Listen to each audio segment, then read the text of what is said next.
Hi, everybody, and welcome back to Two Peas of the podcast. This is episode 4. My goodness, the weeks are flying by. We have brought to you with the lovely Katie Oman. Hello, this is me, and my gorgeous co host and superstar. Hi, this is Jessica, and we have a guest host today, which is Baku. This is Baku. This is just a beautiful snake. And there's a reason that we have a guest star today, isn't there, babe? Yes, because today we are talking about phobias. Mm-hmm. And unfortunately, a lot of people are afraid of snakes. So I felt like bringing him on, maybe to show that there's not so much to be afraid of. I find that with fear, it's not so much the thing that we're afraid of, it's the fear surrounding the thing that we're afraid of. Yeah, I mean, I was thinking about this. Obviously, I knew what we were going to talk about. And I realized that a lot of fears that people have are like deep, visceral fears of like, it almost feels like from like a bygone age. Like we know on a deep level that this thing could potentially hurt us. Not the individual snake, but snakes in general. And it's the same with like spiders, sharks. Like it's things that, people don't tend to be scared of like, I don't know, a bunny rabbit. I'm sure there are people that are, right? Yes, I've actually seen, I don't know if it was Maury back in the day, but he used to do like shows of like people's phobias, and there'd be people that would be afraid of like cotton balls, and sometimes fears aren't rational. And I think that that's one thing that we need to distinguish in this podcast is there's a difference between a fear and a phobia. 100%. 100%. And like some fears, like you say, are justified. So say, for example, a big ass tiger came into this room right now. I think I would be allowed to be legitimately afraid, right? Because I don't know what that tiger's going to do. Yeah, I would be afraid too.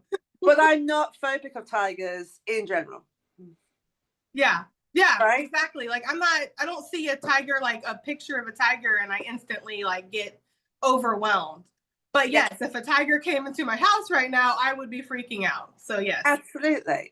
Whereas a phobia, as you just said, so like I knew somebody who was phobic of snakes and they couldn't even look at them on the television or look at them on a picture on their phone. Like they would start to get anxious. They would start to get the sweats and get all, freaking out about it. And it was just an image of the animal. Yeah. And I've experienced people that have had that same thing with Baku. Yeah. When I posted pictures of him on my YouTube, I've gotten some pretty rude comments actually about him, which I mean, I understand people have fears, but he's my pet. This is my baby. Like I love Baku. And so, I mean, I really do. He's like the perfect pet, perfect little snaky buddy, huh? People are gonna be like, kiss him. I kiss Baku all the time. He's used to it, huh? Yeah, kisses. Love this thing. Love this snake. So, what is it about Baku that really? Why snake out of all the pets you could have had? Oh man, you've been through me on this journey, or been through with me on this journey of pets. I hate to say it because it's going to make me sound like a horrible person, but some pets are just too hands-on. They're too needy. I love dogs. I really do love dogs, and I want a dog one day, but dogs, they need to be walked. They need to be, taken care of a lot more than a snake. A snake just is kind of avoidance in a sense. It likes to just be left on its own. And when it wants to come out and explore, it'll come out. Baku has his own little personality. He doesn't need much.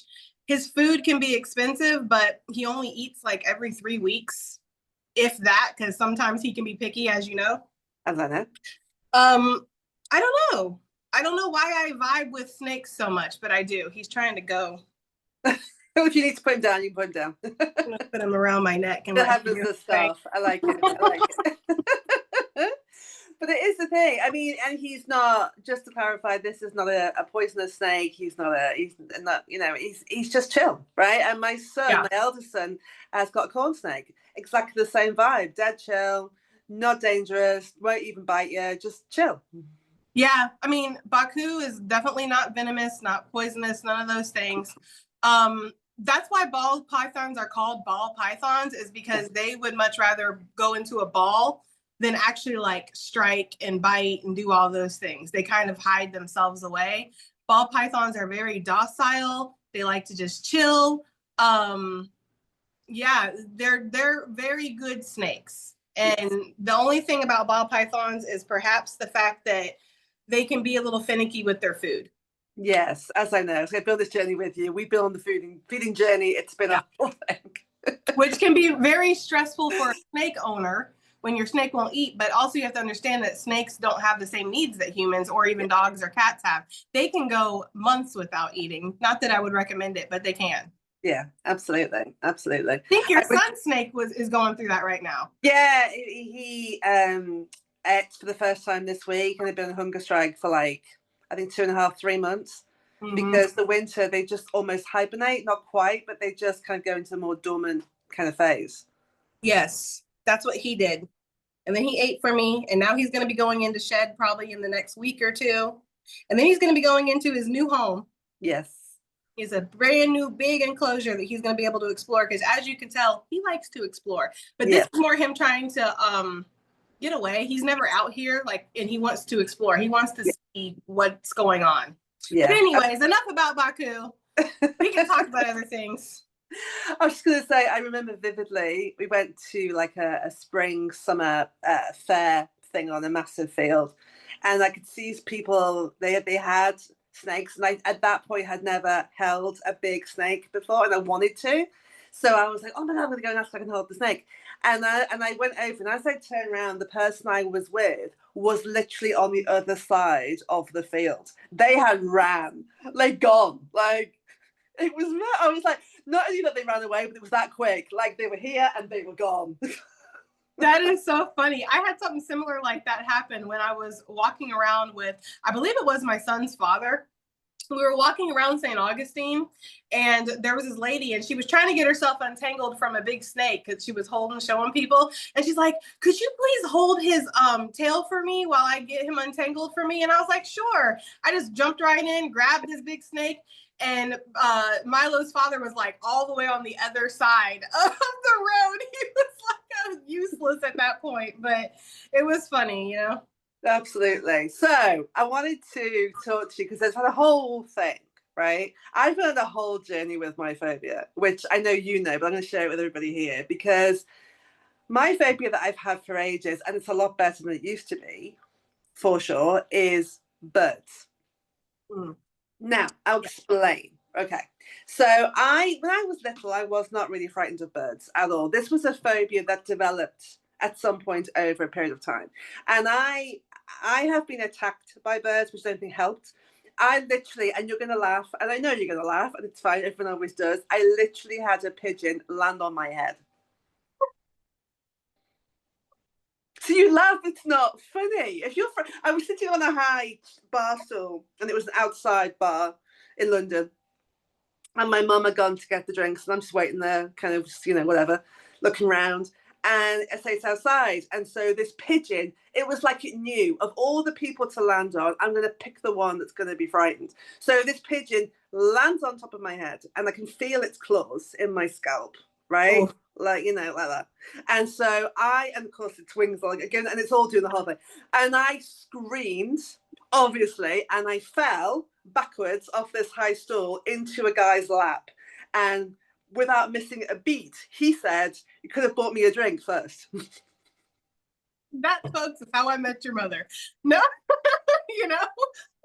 no, that's horrifying, but yet funny at the same time, Yes, exactly. And, I've had seagulls dive bomb me. I mean, seagulls, they're greedy, they're scavengers, but when they've got food, they've literally just come right at you and take the food. And it's it's a whole thing. So birds and I just don't get on, or haven't for a long, long time. Mm-hmm. And of course, I had the twins, and I was like, I don't want to give this fear to them. I don't, because I know how children will pick up on things. I didn't want to carry it forward. So I was like, I need to understand why I developed this phobia. And at the time, I was doing the Working with the Angels course with a wonderful man called Darren Litton, who's no longer with us, sadly.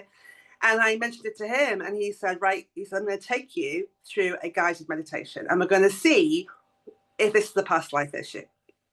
So he took me on this guided meditation, and he took me back, and this is also my witch wound, by the way, took me back to this past life, and I saw myself as the wise woman on the edge of the town, and I was the healer and making ointments and lotions and potions and all that sort of stuff. And I got along fine with the villagers. It was, I was doing my thing. And then the Catholic Church, the Christian Church, I can't remember which one it was, came and kind of were trying to obviously get dominance and power, and saw someone like me who had a certain amount of authority and power, I suppose, in a weird way, with the townspeople as dangerous. And so they started telling the townspeople that I was in league with Satan, with the devil. And of course, I didn't blame them, because, they didn't know any different. So in the middle of the night, they came and took me from my bed, and they took me out into the woods, and they tied me to a tree, and they left me there. And for a while I was screaming, help me, help me. And of course, after a while, what happened, I mean, this is days, the birds came and started to peck at me and essentially ate me. Mm. Wow. Right. So when I came out of that, I was obviously crying. It was a really shocking thing to see. And he said to me, you've got to forgive them. You've got to forgive them, because this is it. Now you can see the pain, you can see the fear, you can see the anger. So he helped me to forgive and to let go. And since that time, I'm not saying that I would never have a bird as a pet.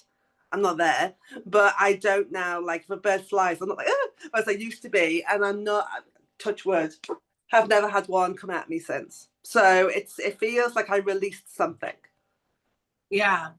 That's really just powerful. Mm. How past lives can kind of transfer over to this life, and that fear can still carry with you, because yes, that makes a lot of sense. I mean, if your last moments was having birds like flying at you, and pecking at you, that's just grotesque. Yeah, absolutely. The movie The Birds, by the way, with by Alfred Hitchcock? Yeah. Apparently that scene with Tippi Hedren where she has loads of birds coming at her, they're real. That's not prop birds. They were real birds. Can you imagine? Yeah. See that, and that's one of those things where it's like, I don't have a phobia of birds, but it would freak me out. Yeah. Like birds just flying at me, and all of a sudden, like the attack of the birds. Mm. Yeah, that would. That's insane. So, what are you phobic of, if anything? Or if you're not you, like your kids, or have you experienced phobia in real time? Yeah. Now I have two main phobias, and then I have one that I'm not. Well, okay, I have one real phobia, and then I have two that I'm not really sure if it's a phobia or not. Yeah. So my main phobia is spiders. I do not like spiders. I don't even like looking at pictures of spiders. I've been trying to do like therapy for that, like not with an actual therapist, but like on my own. Like there's this YouTube channel called The Tarantula Girl, I think is what it's called. And she just makes spiders seem so lovable, so that helps. And so I've been like watching it, but like spiders in my house, spiders holding a spider. Oh no. I don't want to hold a spider. If you ever do any kind of like trick where you like throw a spider or act like you're going to throw a spider at me, I will never talk to you again. I'm sorry. That is I don't have a lot of deal breakers in life, but that is a deal breaker. Okay. I just do not like spiders. And I haven't had a spider jump on me. Thank God. I'm hoping this isn't like prophecy that's going to happen. We're hoping we're not in alignment with this. Now it's going to happen, right? I just want to say before we continue with this episode, I rebuke any evil.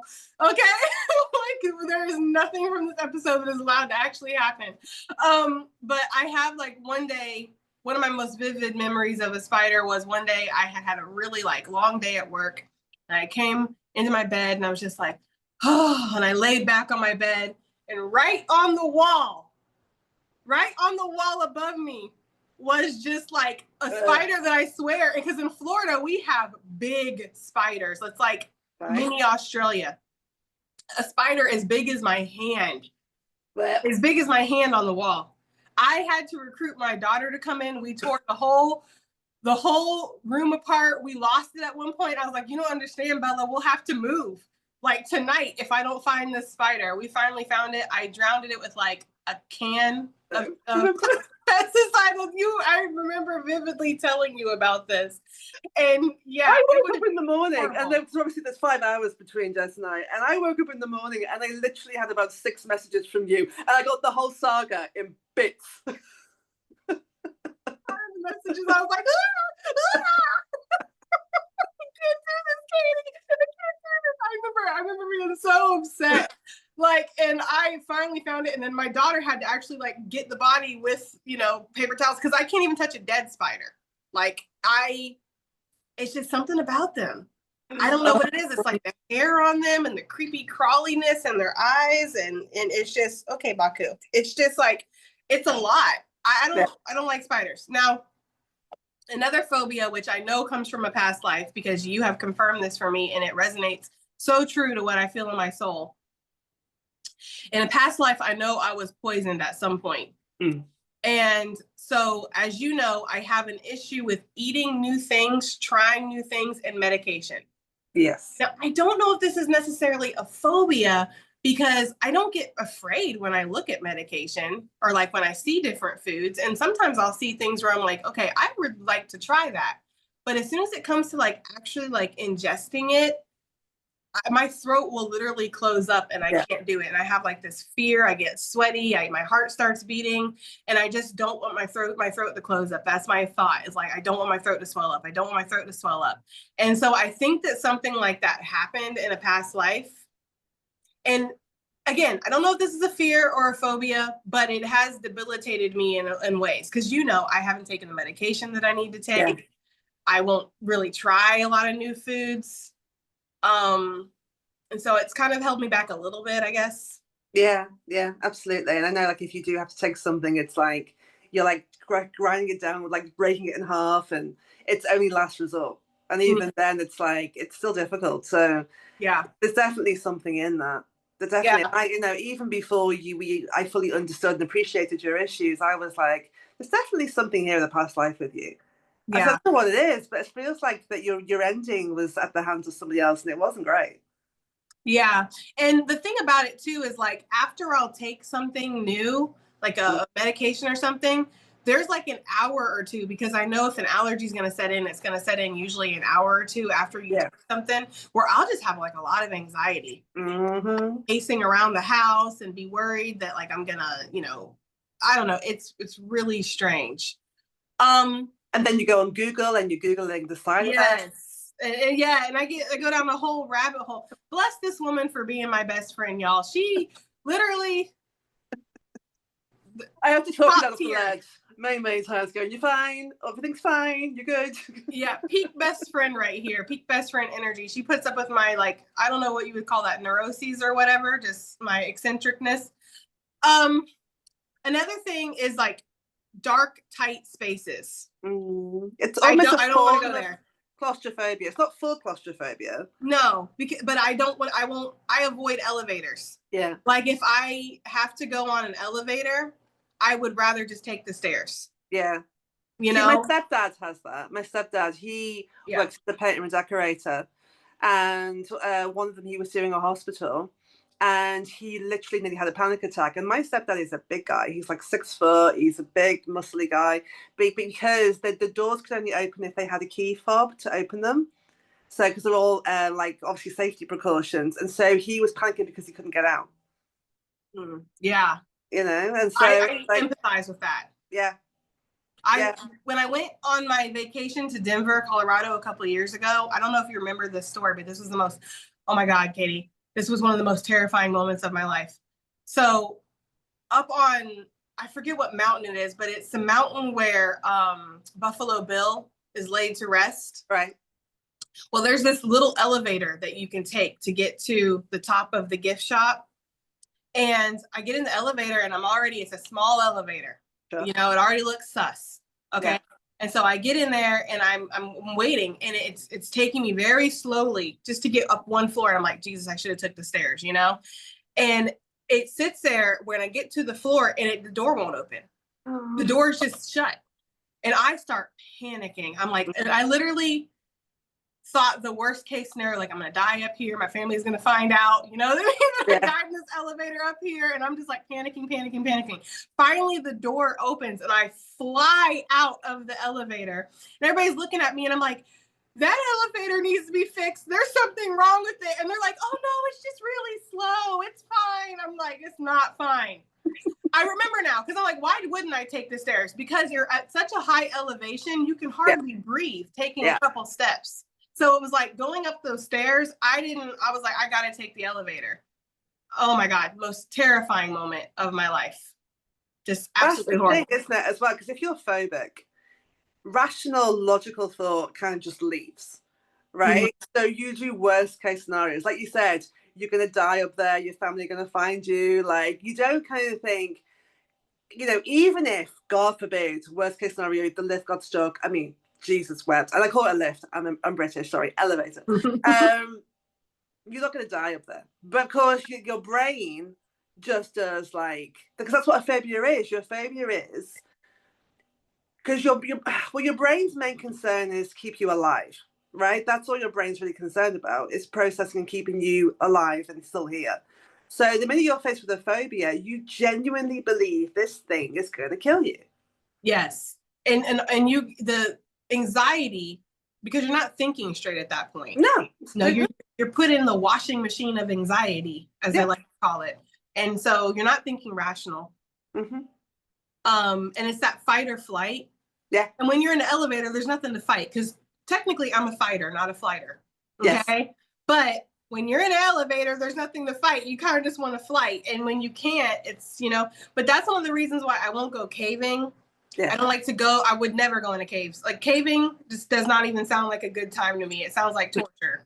Like, it really does. Like, why people would even, I'm not going to judge people, because whatever, people like what they like. I'm sure there's people looking at me like right now, like, how can she hold that snake and not be terrified? But for me, going in a cave is just like, why is that fun to you? What, who hurt you? Who hurt you? What's wrong with you? Do you need to talk about it? You know?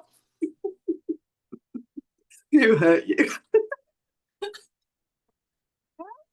Like, that's my idea of fun, is going in a dark, deep, damp cave where if I get lost or I take a wrong turn or my lights go out, that's it. But there's also way too many horror movies now that have been made in those spaces, right? So, like, you know, mutant people and creatures and demons and, you know, axe murderers. Like, my brain would go, yeah, I'm going to die down here. Yeah, and for me, it's not even really about, like, the demons and the axe murderers. It's about being alone in the darkness with no light, not being able to find your way out. You know, it's just terrifying. And, like, watching those caving, because this is why I'm not sure if that's actually a phobia or not, or it's just a fear, because I can watch the, like, caving shows. I actually like to watch them. I like to watch other people squeeze through, like, these holes. It induces my anxiety. It's weird. It's like a weird fascination, but you would not catch me dead. Literally, you would not. Literally, if I said to Jess, I will pay you $1 billion to go into a cave, girl. You know, no. I can be happy without money. I've been happy without money my whole life, hun. Okay, so it's gonna take me a lot more than $1 billion. You know, the only thing, I've said it before, the only thing that could get me in a cave is if my kids went into a cave and were lost. Okay, I guess it's go time. Yes. You know, and I'm gonna be pissed the entire time in that cave. I'm gonna be so mad. Those kids would be getting yelled at when you found them. Yeah, I'm gonna take a Baku on them, okay? Absolutely. I will say that some things that I thought were phobias perhaps are not as bad as what I perceive them to be, since I've been a single parent. Because as a single parent, you have to do things that you don't really want to do, right? So obviously, like the whole spider thing, because my twins ain't doing spiders, for love nor money, my twins aren't dealing with spiders. So who has to deal with spiders? Me. And the more you deal with it, the easier it gets. Though I will say that I'm British, and the spiders we have here do not compare. So if I had to deal with the ones that you deal with, it may be a different story. No, because, like, I remember telling you about that circumstance, and I remember you being like, okay, well, it's a spider, Jessica, you handled it. I'm like, no, you don't understand. You have little British spiders that drink tea. Okay, I have these horrible spiders that, like, have flamethrowers. All right, like, you don't get it. But no, I'm a horrible mother. I recruit my children I'm like, if you want to eat tonight, you're going to take care of this spider, right? I will say, we may not have big ones, but we do have ones that will put Usain Bolt to shame because they run. And so they will you're sitting there watching TV and you hear thump across the carpet. That's scary. Right? Yeah, I should have brought tissues. I knew I was going to laugh. I knew I was going to laugh during this episode. What I will say is that is that the only phobia you have is birds? You don't have any other? Well, like I said, the other one is the dark. But again, I don't know whether is that a more rational fear than a phobia? Mm-hmm. I don't know, because everything that you ever watch that something scary happens, it's never during the day. Right. Right? So, yeah. And as we spoke about last time, I don't do horror movies, very sensitive person. And so, but I did when I was younger because I was a people pleaser that was like, he likes them, I'll watch them. So I have all those memories at the back of my brain of scary things in the dark. Yeah. And I live on my own. So the amount of times I can literally frighten myself going to bed. I don't need to hear anything. I don't need to see anything. Everything's chill. Everything's calm. But my thoughts will go and I'm literally like running up to my bedroom and shutting the door. Yeah. It's the craziest thing. No, sorry. Go ahead. I'm saying it's the craziest thing. I can literally, in that sense, I'm almost creating my own phobia inside my own brain. I think that's natural. And I don't know if that's necessarily a phobia, especially when you are a single person these days. It doesn't even, I don't think gender even matters really. I mean, I would say that, being a woman alone, you are slightly more vulnerable. But I think that that's natural and normal. Like if you're in a house by yourself, you hear a weird noise. It's like a million things go through your head. Is it a ghost? Is this a serial killer? Which one would I prefer at the moment? Because both are, you know what I mean? Like, I don't know. And I don't find myself to be as scared alone as you get, because I know that you mentioned it a couple of times, like when the kids are going to their dads and stuff, or their dad. And, like, oh, I slept okay last night considering I was alone. Like, I don't really have those feelings. Yeah. Like if I hear something weird, I go and investigate it. I'm like, what was that? And the audacity to come and disturb me and come into my house. I hope you're ready. You know what I mean? Because I have years of pent up aggression that I'm ready to release. I always remind her of my mom. She said, because she lived on her own for a while when she was in her 20s. And again, she spent a couple of months being scared to go to bed and, worst case scenario thinking. And then she said one night, she was so tired. She said, oh, if I'm awake or if I'm asleep, it's not going to change the fact of someone breaking in. So if they do break in, they're going to have to wake me up because I need to go to sleep. Yeah. I mean, I always kind of look at it like I fight or flight. I'm a fighter. I know, that's not, you say, that's the thing. Yeah. And like if somebody breaks in my house, I'm not saying that I would win the fight, but there would be DNA under my nails. The whole house to be torn apart. Mm-hmm. Like it would be one of those situations where if you come into my house, you really do need to be prepared for the fight of your life. Yeah. Because I am a fighter at the end of the day. And absolutely. But I will say that the only other thing that I have irrational fear of is clowns. Yeah. A lot of people do, and I wonder why that is. They're not normal. Like I understand I understand their purpose. I understand that they're part of a circus and they're there to entertain, but they're weird. They're not normal. That's not a normal job. Don't get me started on clowns. They're weird. And I know there are going to be people in the comments that agree with me. Clowns are weird, and I don't trust them. They're weird. I mean, I don't know. We all got to make a living, Sure, but there's better jobs in the world than... What's that?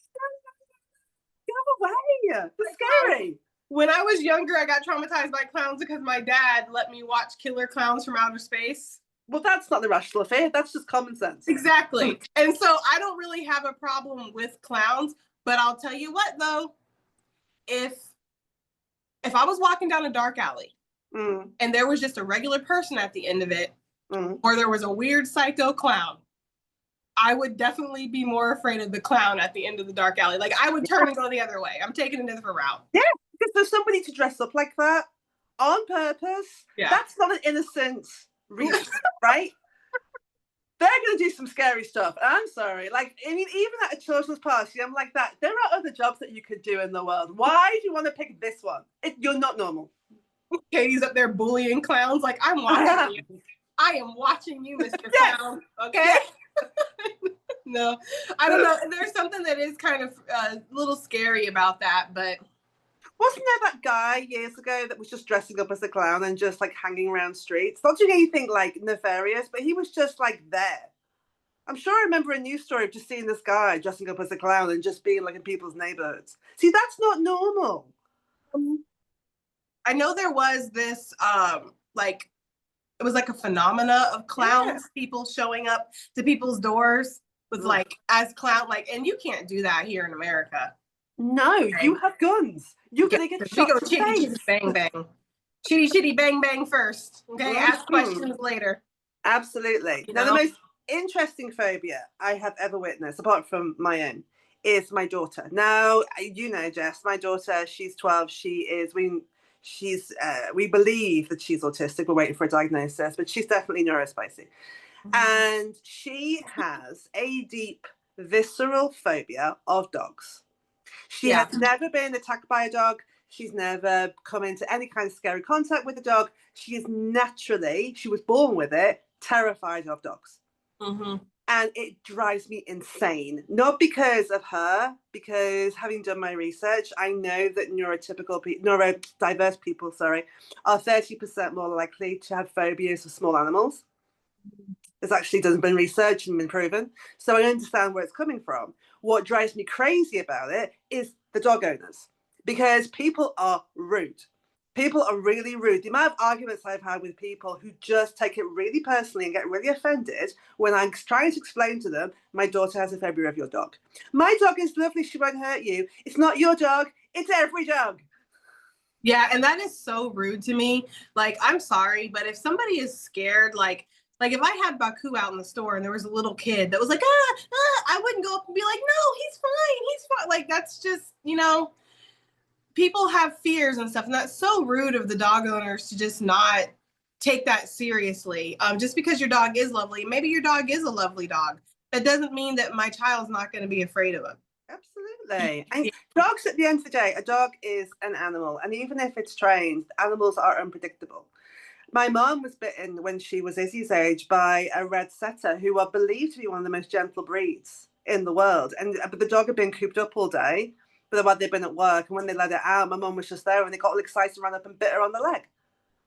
Yeah, I have two, you can't see them, but there's 2 fang marks right here on my shoulder from a Rottweiler that attacked me. I was walking home from school and the dog just, I don't know, outside of my eye, I saw something coming at me. It jumped on me, lashed onto my arm.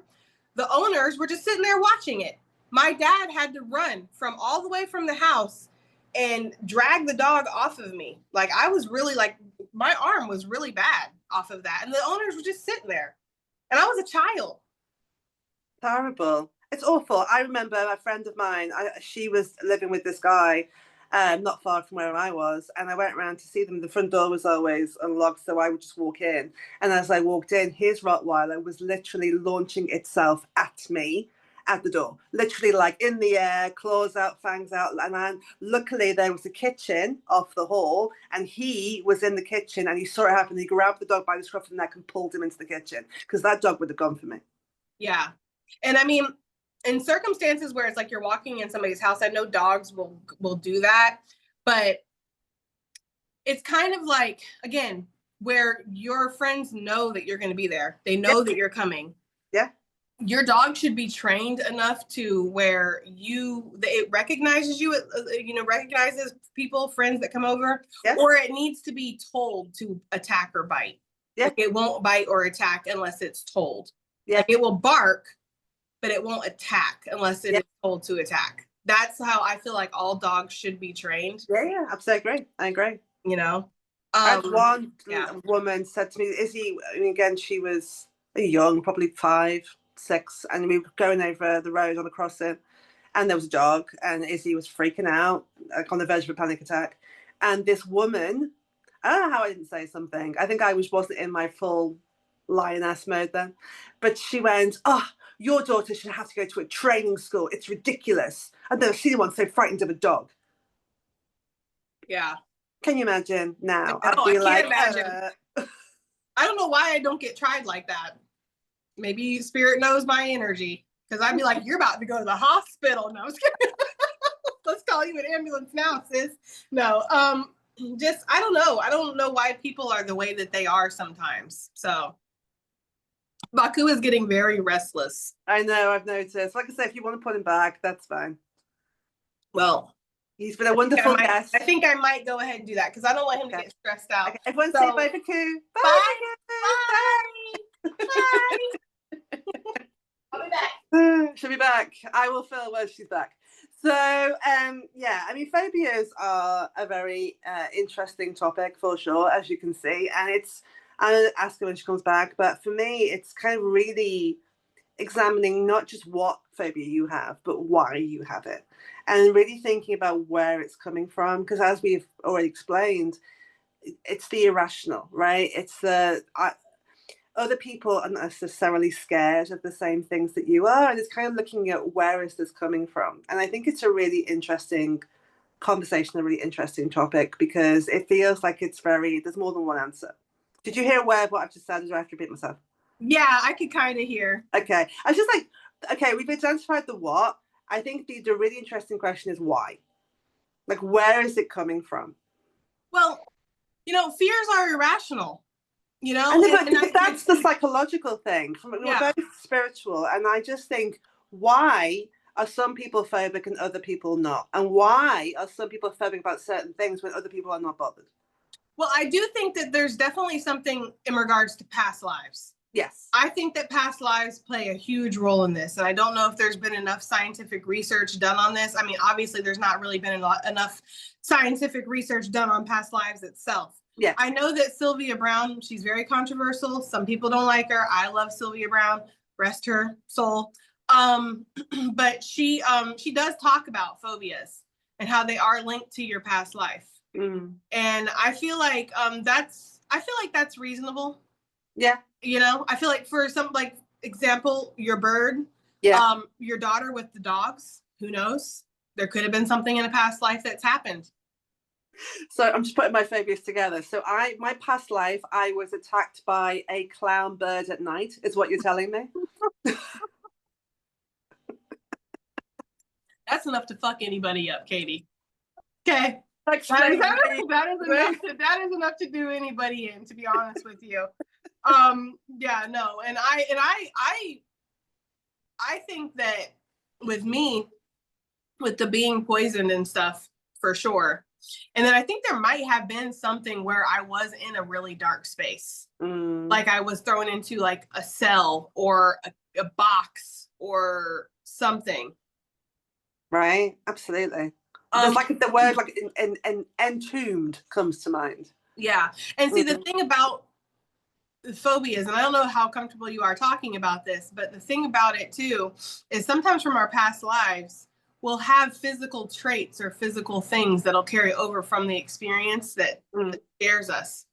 For example, I have a birthmark. I don't know if you can see it, but there's a slash. Yeah. And I've always had this weird energy about choking or my throat swelling up or something like happening with my throat specific. So I don't know if that resonates for you, like if you've had anything like that, but. Well, I don't have any I have a lot of what I call moles. I have a lot of beauty marks all over my skin, which I've always found I have lots all over me. That's where the birds got you. Right? Probably. My mom has she's really funny. We laugh about it a lot. My mom's got a really significant birthmark on her arm here. And it looks like the British Isles. I'm not even joking. It looks like the UK, kind of.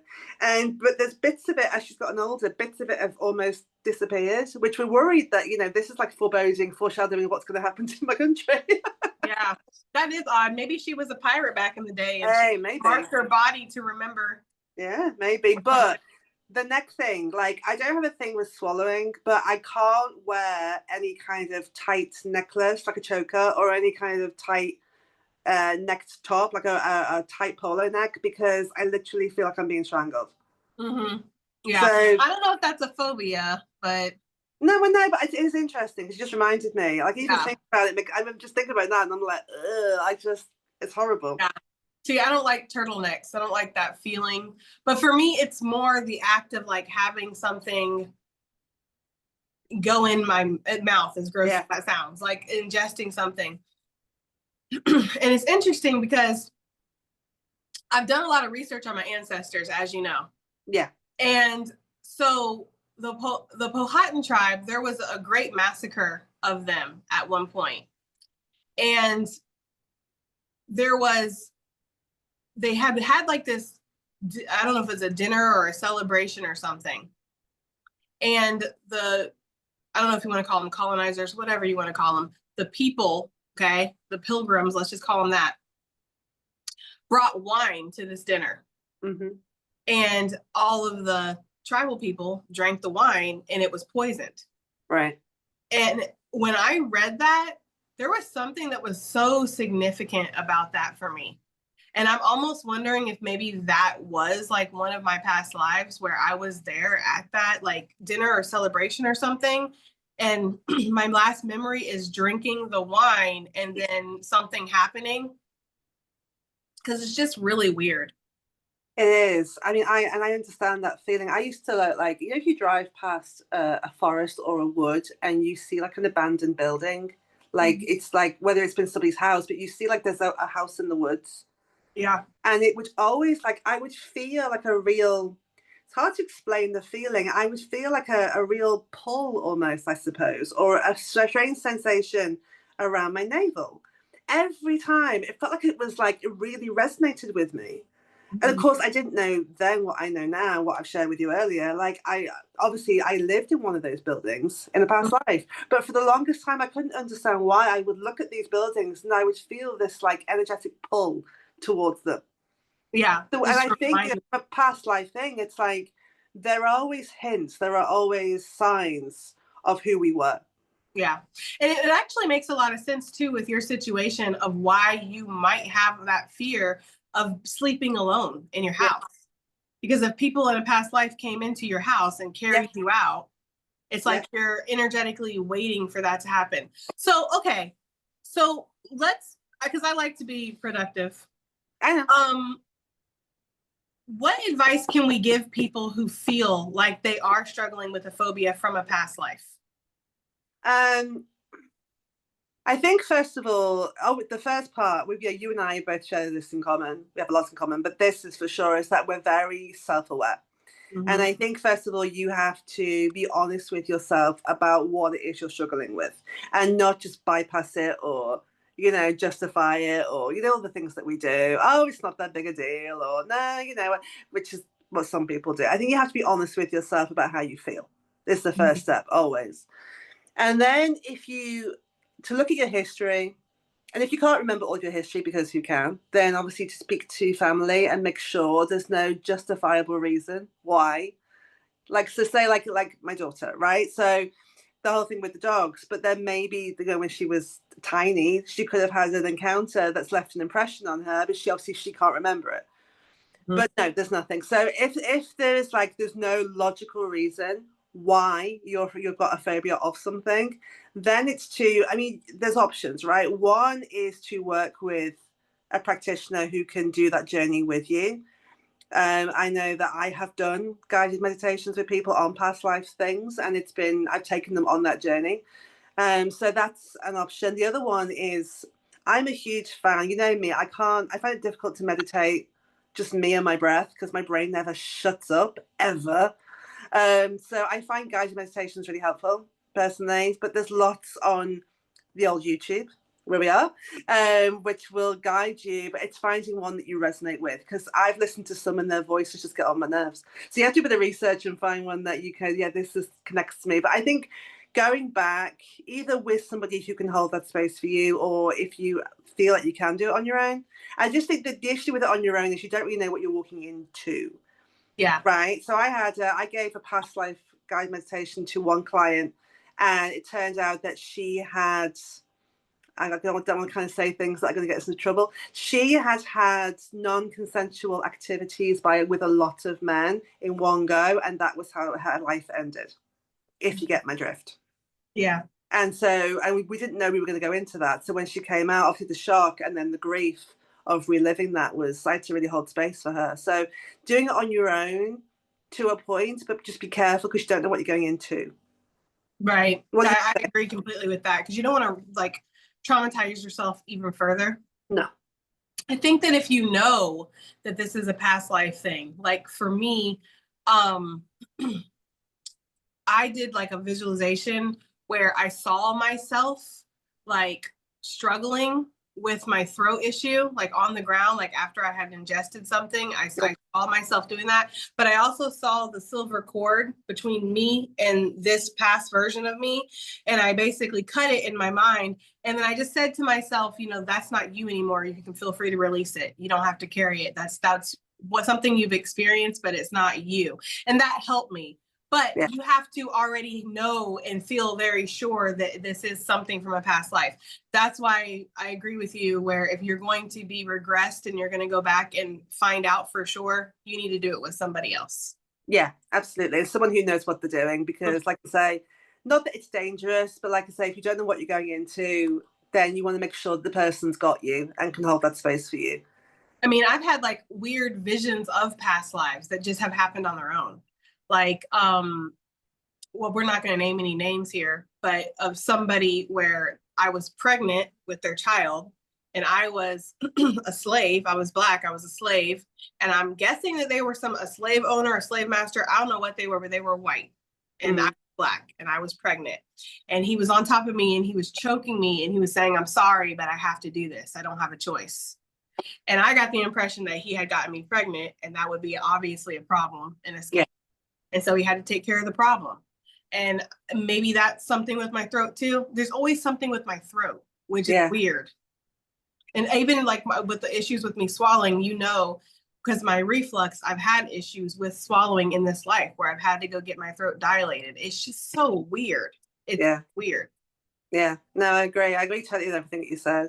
It's just funny. I had a call with one of my book clients last week, and we were talking about he finds it difficult to always express himself and show up. And I was talking about vows that you may have taken in the past life. So there are vows of poverty, vows of silence, and vows of chastity, as an example, right? And if those vows have not been broken at some point, you will carry them into this life unwittingly. Yeah. Right. Now, I'm not saying that everybody who's experienced, for example, being broke has a vow of poverty behind them. But again, it's trusting. If you're doing everything that you can do and you can see no logical reason why things are happening, I think it's a possibility. Let's put it that way. That's all. Yeah. Yeah, and I actually really agree with that. And that's something that me and you have talked about in private with my fear of being seen. Yeah. I'm getting much more comfortable on camera. I hope people are noticing that, by the way, because I am. I'm getting much more comfortable being on camera and actually seeing my face because there's something. That's why I don't take a lot of pictures. I don't take a lot of selfies. I don't share a lot of selfies. There's just something that looking at me, it's just, I don't want to be seen. And I almost have lived, especially when I started my YouTube channel, with like this fear of like, they're going to find me. Yeah. They're going to find me, you know? And so I don't know. I would, you know what? I think I would like to have a past life regression, but I'm almost just like, do I want to go down the rabbit hole of finding out how fucked up I actually am? Because I already have a good idea. Like, I really do. I already have a good idea of how messed up I actually am, but do I really want to go down this rabbit hole? But part of me does.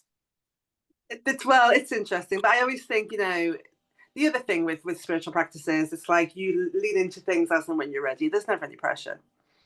Yeah. You know, anybody that feels like, oh, you should. The minute we say should, I'm like, that's not your should. That's somebody else's stuff on you. So, nah.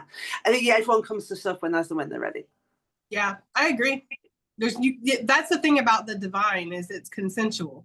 Yeah, of course, because we all have free will, you know, and that's the kind of thing that people forget, I think, sometimes. Yeah. So there's no like pressure. There's no like, you know, you have to do this or you're not going to, you know, it's all about your pace and how quickly you want to move through something or what pace you want to experience something at. Absolutely. And I say this to my clients all the time. In life, there is no right or wrong decision. And I think people get themselves in a real headspace when it comes to that. For me, we've come here to experience life in all of its ups and downs and the good, the bad, and the ugly. So I say to myself, what do you want to experience right now? Yeah. Because that just feels instantly more empowering, you know? Yeah, no, that's you already know that's literally my philosophy is there is no right or wrong. There's only what you want to experience. And I know as a human, we sometimes have a hard time wrapping our minds around that concept of there is no right or wrong. Because, you know, obviously we do see injustices in the world and we do have people that make horrible decisions that not only affect their lives, but affect other people's lives. And to say that there's nothing wrong with that can really disturb people. But at the end of the day, one thing that us humans cannot grasp because we don't understand that is that this is not really, it's temporary. Yeah. I wouldn't say it's not real because it is real, but this is not your last final resting spot. Absolutely. Absolutely. I have this weird thing going on with my blinds again. Anyways, I think we're good on this episode anyway, right? I do, absolutely. And it's funny because you kind of introduced this topic last time of this episode. I would really like to talk about spiritual awakening and ascension next time, if you're down for it. Yeah, I'm down for it, girl. You know me. Because I think we touched on it. Obviously, we're both very spiritual, and I think it would be interesting to talk about our journeys and, you know, what that entails. Again, the good, the bad, and the ugly, because it's been a whole thing. I know we've both got stories, so. Yeah, no, I would totally be interested in that. And I gotta say, this has probably been one of my favorite podcasts we've done so far. Yeah, it's really fascinating. Interesting. Yeah, for sure. So if you're watching this and you've got any questions about spiritual awakening or spiritual ascension or using your intuition, anything like that, stick them in the comments and I'll keep an eye on it, and we'll hopefully get to the next. We will get to the next time. So just let me know. Yes, let us know, guys, if you have anything that you'd like us to talk about or any questions that you have. We'd feel free to answer that for you. But thank you for being here, everybody. We love you guys. We appreciate you. Yes, and be sure to give us that like and subscribe because you know that it makes us both very happy. So, you know, do us the swallows and smash the like button, as they say on the kids. So. Yes, smash it hard. Thank you guys so much for watching this. We hope you found it interesting. Thank you, Jess. You're an absolute rock star. Thank you to Baku. We send Baku lots of love, of course. I hope he's good now, where he is. Yeah, he went straight into his hot hide, like, get away from me, lady. Like, you know. Oh, bless you. But thanks, guys. And we will definitely see you on the next one. Take care. Bye. Bye.